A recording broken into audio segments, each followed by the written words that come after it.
there's secret information contained therein.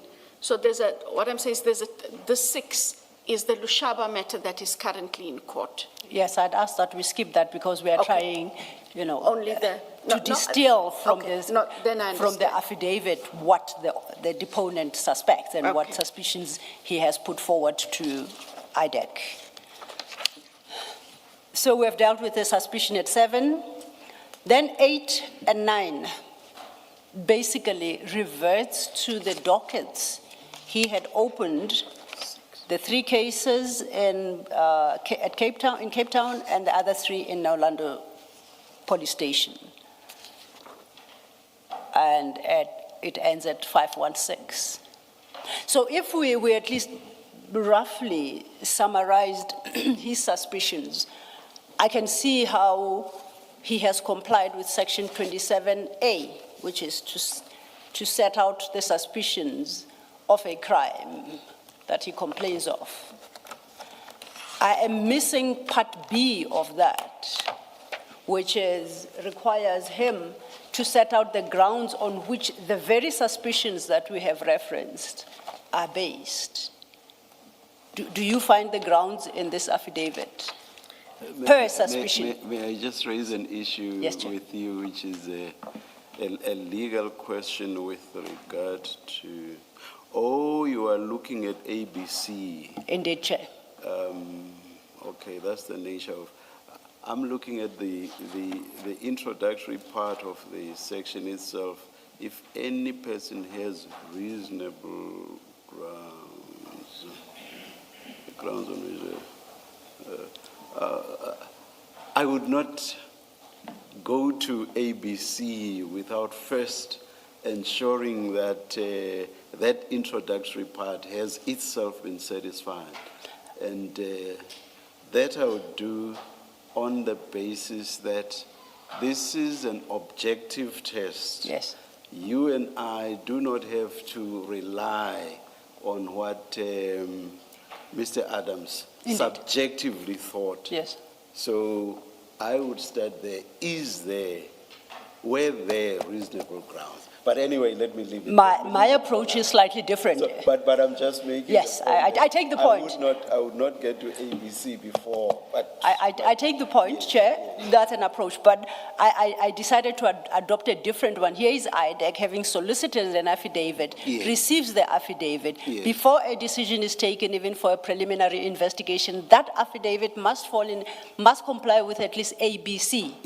And I conclude that the grounds advanced in terms of B would lead to the conclusion at the start of that, whether they are reasonable grounds. So it's sort of a reverse. In the end, perhaps it works the same way. Because I'm trying to test at which point, insofar as IDEC is concerned, a Section 27 referral dies for non-compliance, if ever there is such a point. No, please go ahead, Ms. Thank you, Chair. Thank you. So I'm now looking at 27B, and my reading of this affidavit is that it's replete with suspicions, but absolutely no grounds to support any of the suspicions advanced, unless you can find any that perhaps I may have missed. I adopted the approach I did to say, let's summarize and see if we can quantify the suspicions. So let's start with the suspicion at 2, that General Khumalo, Lushaba, Madondo, and other senior crime intelligence officers were busy with the systematic capture of the crime intelligence division. Let's just sit with that one suspicion.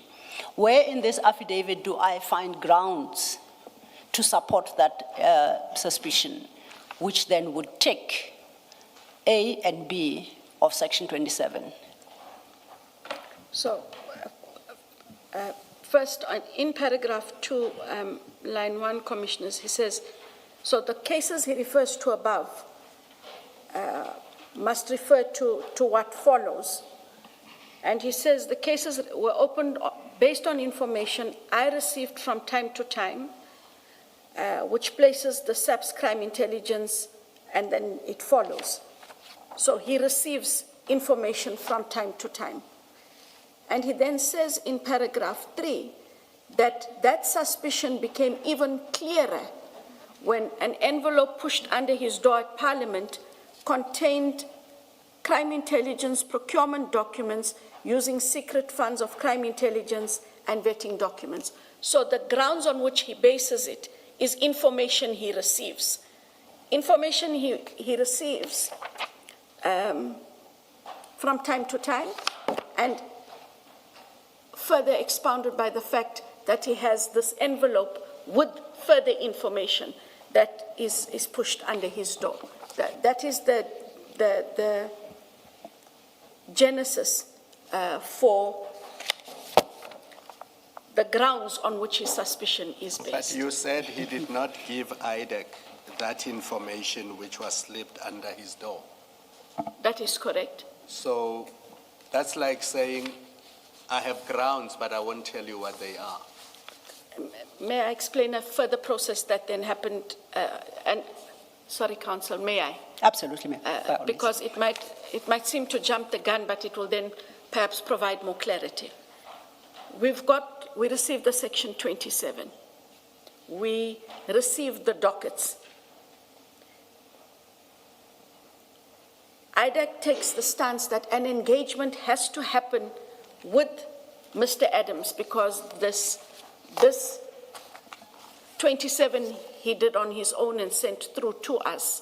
We have the dockets, but when they had the engagement, having read the dockets, having read the 27, it goes back to what I said. You then engage the person to see if there is other grounds that need to be covered. And further statements, Commissioners, were then taken in the engagements had with him in January of 2025.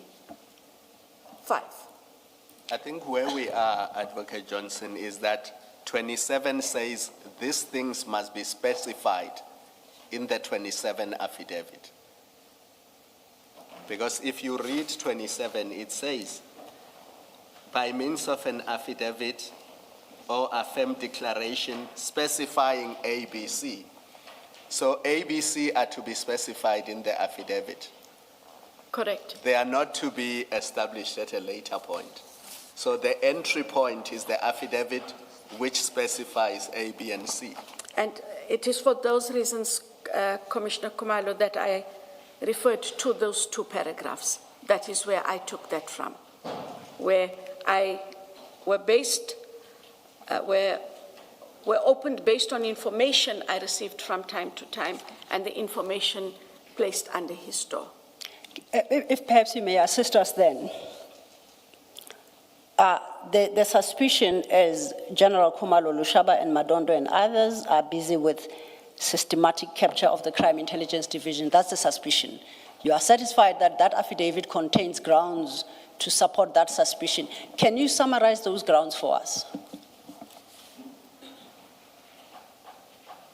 With reference to the affidavit itself, right? Indeed. Thank you, Commissioner.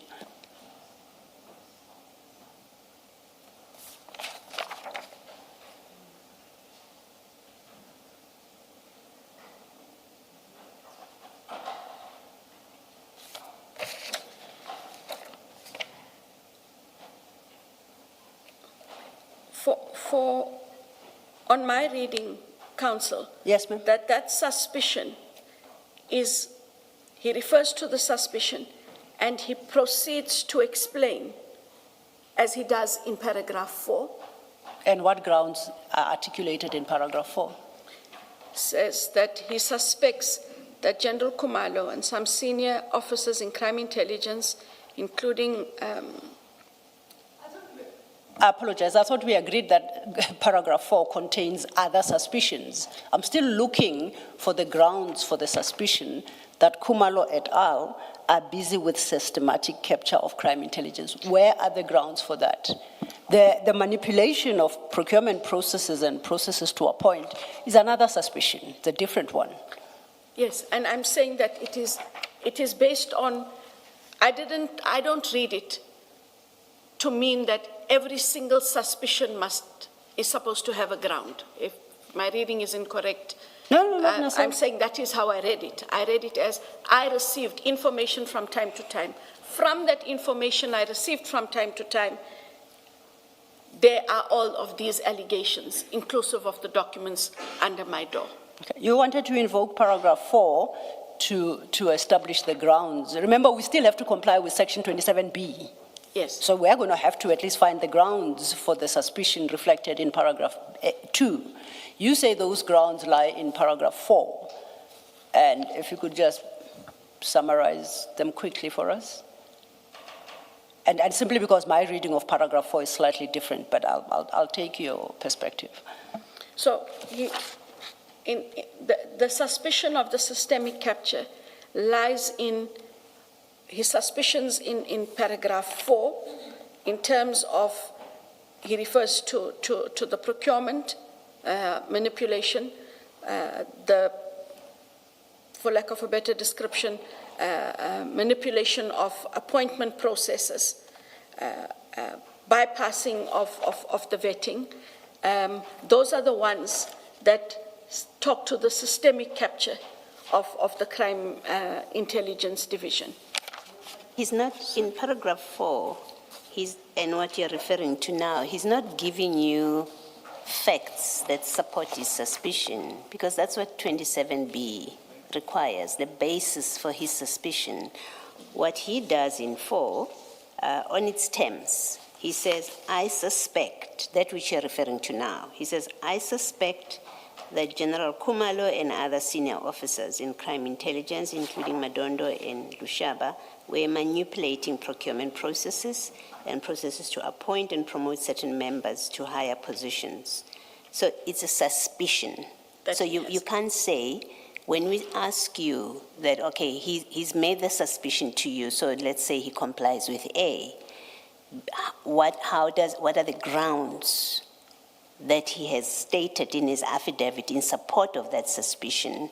You can't say where he states manipulating processes, procurement processes and processes to appoint, and then you say those are the grounds. That's faulty reasoning. It is a suspicion on his terms. It is. He tells you, that's what I suspect. The question to you is, where in the affidavit did you find that he has put down grounds for that suspicion? On my reading, Commissioner Baloy, it is found for those ones on paragraph 3, where he said, my suspicion about General Kumalo and others became more clearer when I found an envelope pushed under my office door at Parliament, which contained some crime intelligence procurement documents using secret funds of crime intelligence and vetting documents.